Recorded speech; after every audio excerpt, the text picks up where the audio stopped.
Hey, my lovely goal-getters. Welcome to the Moms Making Money Show. I'm your host, Amie Pederson, business mentor and confidence coach for the emerging boss mom. It's my mission to help amazing women just like you up-level yourself and your business because you are meant for more than wiping boogers and folding laundry. I'm also a wife, mother, urban farmer, influencer, green juice enthusiast, and an unapologetic lover of cowboy boots. I can't wait to help you grow your business by sharing my tips, tricks, proven business strategy, experience, and incredible guests. Hang on tight and enjoy the show.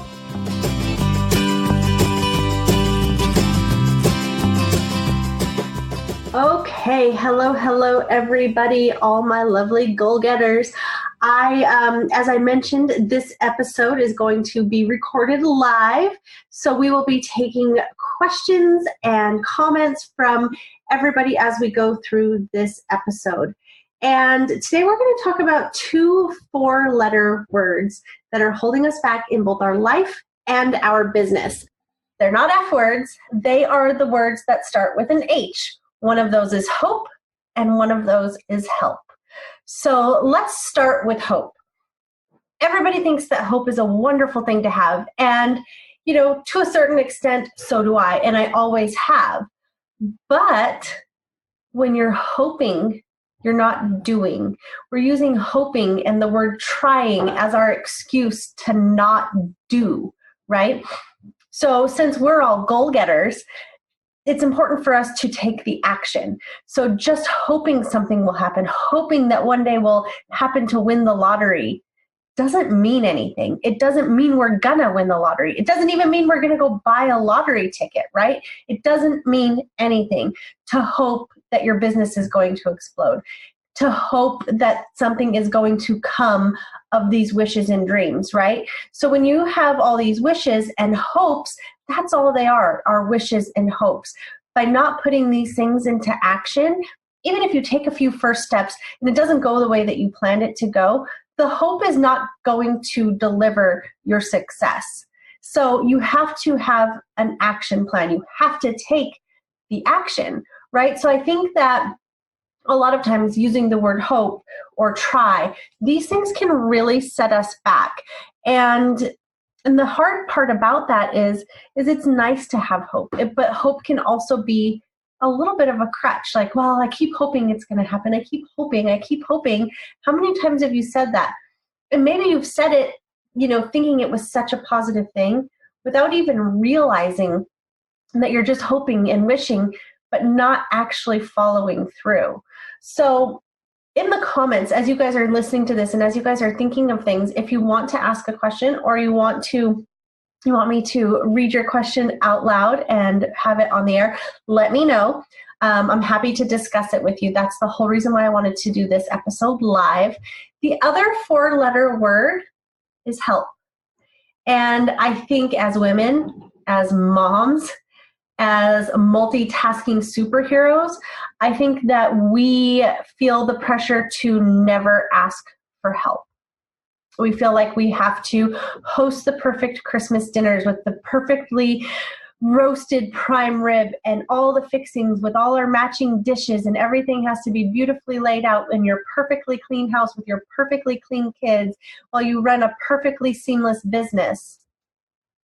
Do you know what that sounds like to me when I actually say the words? Yeah, it sounds beautiful when I visualize it. It sounds like the fast track to burnout. It sounds so overwhelming. And don't get me wrong, I like to have a beautifully roasted prime rib for Christmas with all matching dishes in a perfectly clean house. But I also get help. I have somebody who comes once a week and helps me do things like the laundry and some of the house chores and the house cleaning. Somebody else mows our lawn. I have help from outside sources, and I don't feel bad about that. I also have a virtual assistant. Actually, I've in the last month had 2 separate virtual assistants helping me. I have a team of coaches who I lean on and rely on. I have a couple of biz besties who kick my butt all the time when I need it. I have an amazing husband who will give me really sound advice, actually. And And I've learned that it's okay to ask for help. I've also learned that sometimes, help has to be something that you put into your budget, right? Because if we're just trying to Pinterest and YouTube our way through life, that's not going to get us where we need to be. That's not going to, granted, it can all be done on your own as a one-man show, or in our case, most of us, one-woman show. But it's so much easier. It's so much faster when you have somebody there to help you, when you have somebody to help you watch your kids while you work or while you're doing something for yourself, whether they're in school or daycare or, with a grandmother or grandfather or whatever. It's so important to have help. How many of you guys struggle to ask for help? How many of you feel like asking for help makes you weak? Asking for help does not make you weak. It makes you resourceful. It makes you efficient. It makes things go smoothly. So if you are treating your business, because if it is a business and you want it to be a business and you want it to produce like a business, you have to treat it like a business. Your business will have business expenses. You will pay taxes.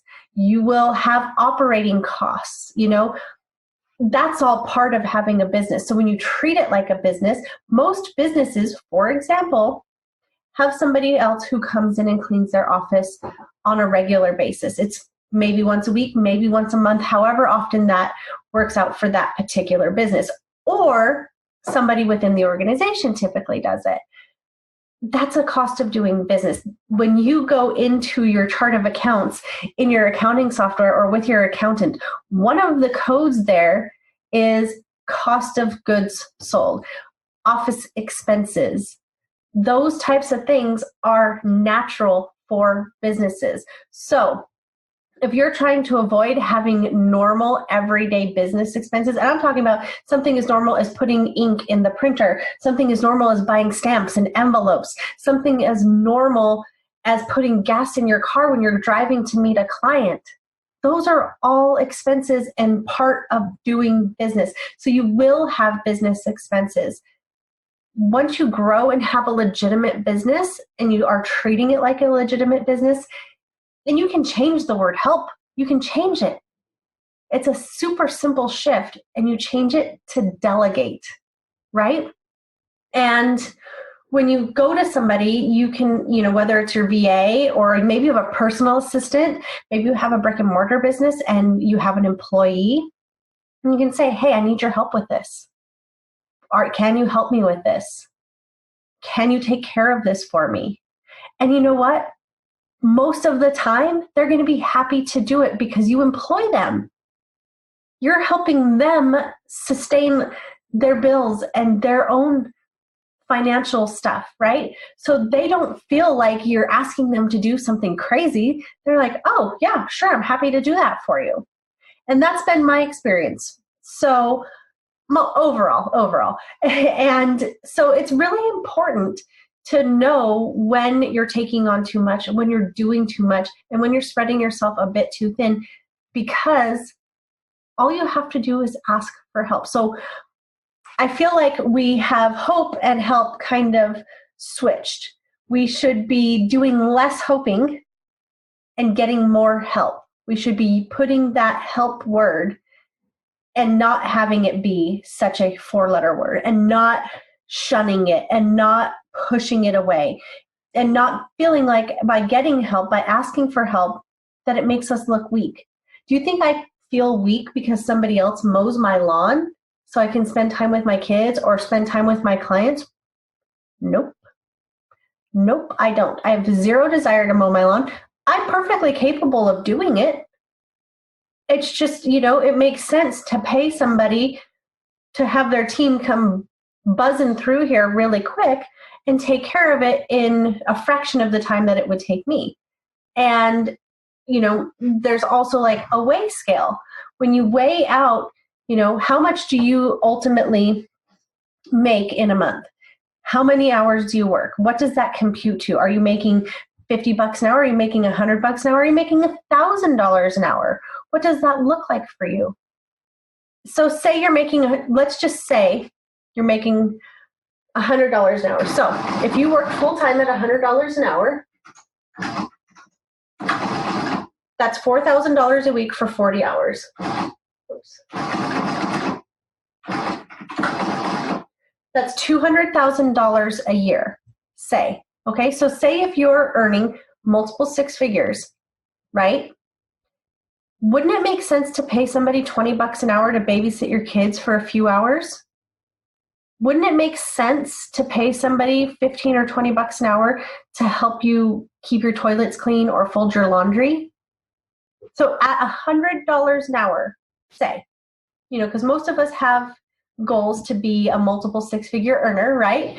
So at $100 an hour, you could be doing the work that earns you that money, right? Those income producing activities, working with your clients, building out a course, all of those things. And so maybe your housekeeper charges you $20 an hour and she's there for 5 hours. That's $100 for her to clean your whole house. And it maybe would take you 5 hours. Maybe it would take you longer because, it's our house and we tend to get distracted. So for what you could be doing, that 1 hour of work that you could be getting that $100 for, she could be spending an entire day, not maybe an entire day, but she could be spending that time for $100 helping you out in a major way, right? So doesn't it make sense from a business standpoint to, one, employ somebody who you are now helping them at a fair wage, provide for their own self or their family or whatever. I'm not saying you pay them like dirt cheap or anything. I'm saying you pay them a fair wage and keep it fair. And then you're still able to work and it makes more sense. So the CEO of a major corporation is likely not going to be the one scrubbing the toilets and taking out the trash. Just saying, they're not going to be the one pushing a vacuum through all the offices with their little feather duster.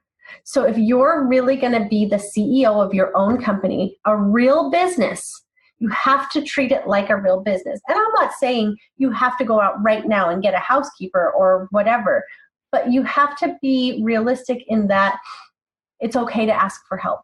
It's okay to know that you're spreading yourself too thin. And it's also okay to take action instead of just hoping. So that's basically all I wanted to really say about that today. In a nutshell, is that I think we just have those 2 4-letter words a little bit backwards, where we're so willing to lean on hope, but we're so resistant to ask for help when we need it. So I feel like anybody who might be taking on too much and might feel like they have the world on their shoulders, please know that so many people have been there. I've been there, and I know so many other people who have too. But if you're going to grow, if you're going to expand, you have to ask for help. So whether that's a coach, whether that's a housekeeper, whether it's somebody to help you mow your lawn, somebody to, help you organize your kids' toys, maybe that's your spouse, whatever, somebody to watch the kids for an hour while you go work out and take care of yourself, whatever that looks like, it's okay to ask for it, right? It's also okay to pay for it. I mean, obviously, we're not expecting the world to just cater to us. So knowing that some of these things are business expenses and having a real business does come with a cost of operation and operational expenses, that's just part of it, you guys. So my business has expenses every single month. I just printed out my profit and loss. It's going down to the tax guy. Hopefully the government isn't going to close down again and I can get these taxes filed. But it's okay. It's okay when you know that the next thing you need to do is get help in your business. It's okay to stop hoping and start doing. So because you guys are all amazing goal getters, I would love to hear your comments. You can type them into the reviews about how you get help in your business and how you plan to stop hoping and get doing. All right, everybody, I will talk with you soon. Bye.